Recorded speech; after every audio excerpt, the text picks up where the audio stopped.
Хәйрия концертын оештыручы, тумышы белән кернәле Әмзә авылы егете, бүгенге көндә Казан шәһәрендә яшәүче якташыбыз Фәрит Мифтахов. Ул Нурлат якташлыгы җәмгыятенең Казан бүлеге, Болгар милли хәйрия фонды һәм Бөтендөнья татар конгрессы башкарма комитетының Казан шәһәре бүлеге җитәкчесе, танылган меценат һәм җәмәгать эшлеклесе, моннан тыш иҗат белән шөгыльләнә, автор башкаручы. Фәрит Мифтахов якташларын берләштерү, телебезне, мәдәниятыбызны һәм татар халкының гореф-гадәтләрен, традицияләрен саклауга һәм үстерүгә зур көч куючы шәхес. Ул берничә ел дәвамында Нурлатның физик мөмкинлекләре чикләнгән балалар тәрбияләнүче коррекцион интернат мәктәпкә булышлык итә.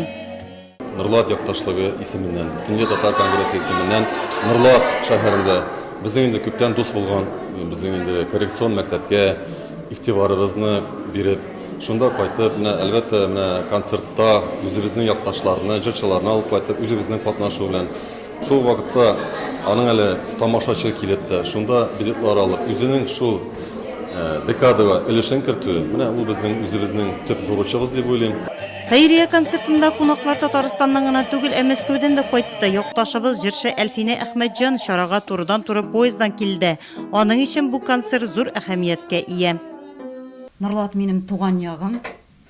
Мин бик шатланып, чын күңелемнән, яшьләренә шатланып, чын күңелемнән концертка менә бу Хәйрия концертына катнашырга кайттым. Үз ягымны, Нурлатымны, халкымны яратам, хөрмәт итәм. Нурлат җире талантларга бай, аларның кайберсе хәзер республикада билгеле. Күпләр халыкара һәм республика фестивальләрендә лауреатлар. Үсеп килүче буынның үз тамырларын, әби-бабалары җирен онытмавы сөендерә. Концертта гармоннарда, аккордеонда үздереп уйнаучы малайлар тамашачыларның мәхәббәтен яулады. Аларның һәммәсен кеше туган җиргә мәхәббәт берләштерә.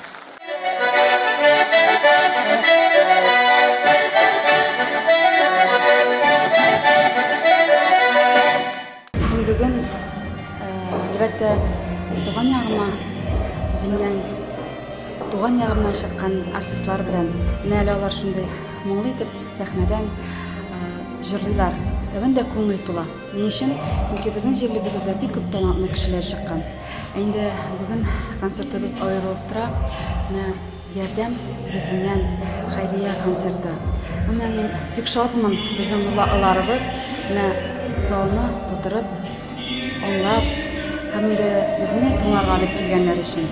Үзебез җирлектән чыккан җырчыларыбызны, артистларны тыңларга район халкы концертка күпләп килде. Алар үз якташларының чыгышларын җылы алкышларга күмде. Тамаша залында җылылык бөркелеп торды. Үзебезнең артистларны яратканга күрә әле концертка килдем. Газеттән укып белгән идем. Фәрит Мифтаховның җырлауларын бик яратып тыңлыйбыз. Бик матур җырлый. Сиринә Зәйнетдинова безнең артистыбыз бигрәк матур җырлый бит инде ул. Аны белдем, ишеттем, шушы нидән газеттән укып белдем. Карап кайтасы иде дигән уйларым бар иде. Әлеге концерт хәйриячелек максатында оештырылды. Җыелган акчалар Нурлат коррекцион интернат мәктәпкә күчерелә. Моңа өстәп 50 000 сумлык сертификат тапшырылды.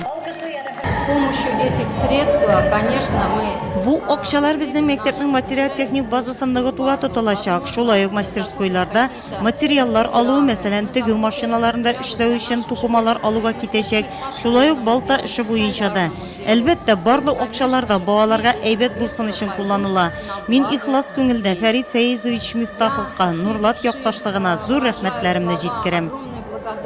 Ихлас күңелдән, күңел өчен концертның исеме иштәлегенә бик тәңгәл килде. Артистлар якташларына үзләренең җырларын бүләк иттеләр. Алар исә һәр тамашачының күңел түренә үтеп керде. Сугыннан башкарылган җыр вакытында залда утыручылар аягүрә басып алкышлады. Нурлат якташлыгы оештырган концерт бергә аралашудан һәркем күңелендә җылылык һәм тирән хис-тойгылар калдырды.